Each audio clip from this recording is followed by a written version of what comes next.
ഇപ്പൊ കേരളത്തോട് കാണിക്കുന്ന കേന്ദ്ര നയം തെറ്റ് തന്നെയാണ്. അല്ല, സാമ്പത്തികമായി ഒരു സർക്കാരിനെ ഞെരിച്ച്, സർക്കാരിനെയല്ല ഞെരിക്കുന്നത്, ഇവിടുത്തെ ജനങ്ങളെയാണ് ഞെരിക്കുന്നത്. ഇവിടുത്തെ ജനങ്ങളുടെ കഴുത്തിലാണ് കേന്ദ്ര ഗവൺമെന്റ് കഴുത്തിൽ മുറുക്കി പിടിക്കുന്നത്. അല്ലാതെ കമ്മ്യൂണിസ്റ്റ് പാർട്ടിയുടെയോ ഇടതുപക്ഷ ജനാധിപത്യങ്ങളുടെയോ ഭരിക്കുന്ന മുഖ്യമന്ത്രിയുടെയോ മന്ത്രിമാരുടെയോ കഴുത്തിലല്ല പിടിക്കുന്നത്. കേരളത്തിലെ സാധാരണക്കാരായ ജനങ്ങളെ പിഴിയാണ്. ഞങ്ങൾക്ക് വോട്ട് ചെയ്തില്ലെങ്കിൽ നിങ്ങളെ പിഴിയും, നിങ്ങളെ ഞെരിക്കും എന്നാണ് പറയുന്നത്. അല്ലാതെ ഇത് ഇടതുപക്ഷ മുന്നണിയോടുള്ള വിരോധം അല്ലെങ്കിൽ ഇടതുപക്ഷ സർക്കാരിനോടുള്ള വിരോധം ഒന്നുമല്ല. വെല്ലുവിളിക്കുന്ന കേരളത്തിലെ ജനങ്ങളെയാണ്. ജാതിയും മതവും നോക്കിയിട്ടായാലും കേന്ദ്രം ഭരിക്കുന്ന BJP സർക്കാരിന് പിന്തുണ കൊടുത്തുകൊണ്ട് വോട്ട് ചെയ്യാത്ത നിങ്ങളെ കഴുത്ത് ഞെരിക്കും, ശ്വാസം മുട്ടിക്കും, പട്ടിണിക്കിടും എന്ന് ചിന്തിച്ചുള്ള പ്രവർത്തനം. ഇത് ഫെഡറൽ സംവിധാനത്തിന്റെ ലംഘനമാണ്. ഇന്ത്യയിലെ ഫെഡറൽ സംവിധാനം എന്ന് പറഞ്ഞാൽ ഇന്ത്യൻ ഭരണഘടനയും ഇന്ത്യൻ ജനാധിപത്യത്തിന്റെ മൂല്യം എന്ന് പറയുന്നത് സംസ്ഥാന സർക്കാരുകളുടെ ഉയർച്ചയ്ക്ക് വേണ്ടി കേന്ദ്ര സർക്കാർ പ്രവർത്തിക്കണമെന്നാണ്.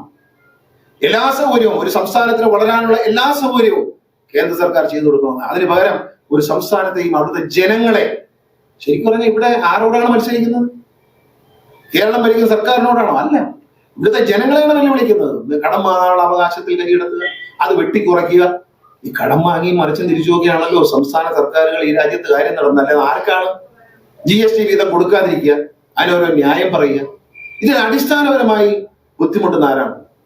ധനകാര്യമന്ത്രിയാണോ, മുഖ്യമന്ത്രിയാണോ, നമ്മളാണോ? റേഷൻ സബ്സിഡി എല്ലാം വെട്ടിക്കുറച്ചു. ആരാണ്? കേന്ദ്ര ഗവൺമെന്റ്. കോൺഗ്രസ് മോശമാണോ? ഈ പരിപാടികളെല്ലാം തുടങ്ങി വെച്ചതാരാ?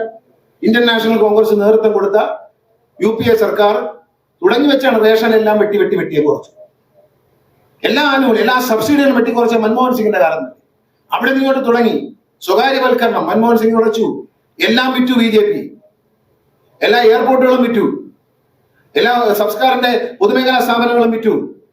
തുടങ്ങി വെച്ചു കൊടുത്തത് കോൺഗ്രസ്. പെട്രോളിന്റെ വില നിയന്ത്രിക്കാനുള്ള സർക്കാരിന്റെ അവകാശം കമ്പനികളുടെ മുമ്പിൽ പണയപ്പെടുത്തിയത് ഇവിടുത്തെ കോൺഗ്രസ് ഗവൺമെന്റ് അല്ലായിരുന്നോ?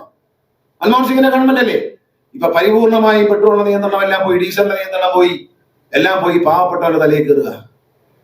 ഇതെല്ലാം നമ്മുടെ തലയിലേക്ക് വെച്ച് തന്നതിൽ കോൺഗ്രസിനും BJPക്കും ഒരുപോലെ വന്നു. BJP കൂടുതൽ ക്രൂരമായി പെരുമാറുന്നു. മറ്റൊരു വളരെ രസകരമായി GST കൊണ്ടുവരാൻ ആദ്യം ശ്രമിച്ചതാരാ? കോൺഗ്രസിന്റെ ഐഡിയ അല്ലേ? UPA സർക്കാരിന്റെ അല്ലേ? അതല്ലേ പിന്നീട് അവർ നടപ്പിലാക്കി തലയിൽ വെച്ച് തന്നത്. ആര്? രണ്ടു കൂട്ടർ മോശമല്ല.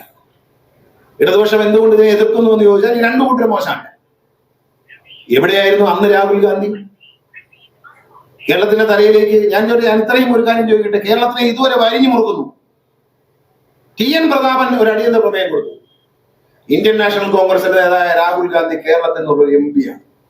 അദ്ദേഹം എന്തുകൊണ്ട് ഇന്ത്യൻ പാർലമെന്റിൽ കേരളത്തിനോട് കാണിക്കുന്ന കേന്ദ്രത്തിന്റെ അവഗണനയ്ക്കും കേന്ദ്രത്തിന്റെ സാമ്പത്തികമായി ഉണ്ടാക്കുന്ന ഭരണ സംവിധാനം തകർക്കാനുള്ള ശ്രമത്തിനെതിരെ എന്തുകൊണ്ട് അദ്ദേഹം ഇന്ത്യൻ പാർലമെന്റിൽ പ്രസംഗിച്ചില്ല? അദ്ദേഹം കേരളത്തിലെ ജനങ്ങളുടെ വോട്ട് മാറ്റാണ് ജയിച്ചത്. അത് മറക്കരുത്. ഉണ്ടായി അവിടെ സെൽഫി എടുത്ത് കളിക്കണം. അദ്ദേഹം പാർലമെന്റിൽ പോയി സെൽഫി എടുത്ത് കളിക്കണം. അദ്ദേഹം എന്തുകൊണ്ട് പ്രതികരിച്ചില്ല? TN പ്രതാപൻ പ്രതികരിച്ചു. അടിയന്തര പ്രമേയത്തിന് നോട്ടീസ് കൊടുത്തു TN പ്രതാപൻ. പക്ഷേ ഇന്ത്യൻ നാഷണൽ കോൺഗ്രസിന്റെ ഏറ്റവും പ്രധാനപ്പെട്ട നേതാവും കേരളത്തിൽ നിന്നുള്ള MP-യും കേരളത്തിലെ ഏറ്റവും വലിയ ഭൂരിപക്ഷത്തിൽ ജയിച്ചു MP ആയ ശ്രീ രാഹുൽ ഗാന്ധി എന്തുകൊണ്ട് കേരളത്തിനോടുള്ള കേന്ദ്ര സർക്കാരിന്റെ അവഗണനയ്ക്കെതിരെയും കേന്ദ്ര സർക്കാരിന്റെ സമീപനത്തിനെതിരെയും കേരള സർക്കാരിനെയും കേരളത്തിലെ ജനങ്ങളെയും സർക്കാരിനെ ഞെരിക്കുകയല്ല, ജനങ്ങളെ കഴുത്ത് ഞെരിക്കുന്നതിനെതിരെ അദ്ദേഹം എന്തുകൊണ്ട് ഒരു അടിയന്തര പ്രമേയമോ ഒരു പ്രസംഗമോ നടത്തിയില്ല? എന്തേ? കേരളത്തിന് വേണ്ടി പറയാൻ കുറച്ചിലുണ്ടോ? കേരളത്തിലെ ജനങ്ങളുടെ വോട്ട് വാങ്ങിച്ച് ജയിച്ചപ്പോൾ കുഴപ്പമില്ലായിരുന്നു. അമേരിക്കയിൽ നിന്ന് അദ്ദേഹത്തെ വോട്ടിച്ചപ്പോൾ കേരളത്തിലെ ജനങ്ങൾ രണ്ട് കൈയും നീട്ടി സ്വീകരിച്ച് പാർലമെന്റിലേക്ക് അയച്ചപ്പോൾ ആ നാട്ടുകാരോടുള്ളൊരു വികാരം, കേരളത്തിനോടുള്ള ഒരു പ്രത്യേകത അദ്ദേഹത്തിന് ഉണ്ടായില്ല എന്നതിൽ വളരെ ദുഃഖം. അതുകൊണ്ട് ഇത്തരം പരിപാടികളൊക്കെ നമ്മൾ തിരിച്ചറിഞ്ഞ് എന്താണ് യാഥാർത്ഥ്യം തിരിച്ചറിഞ്ഞ് മുന്നോട്ട്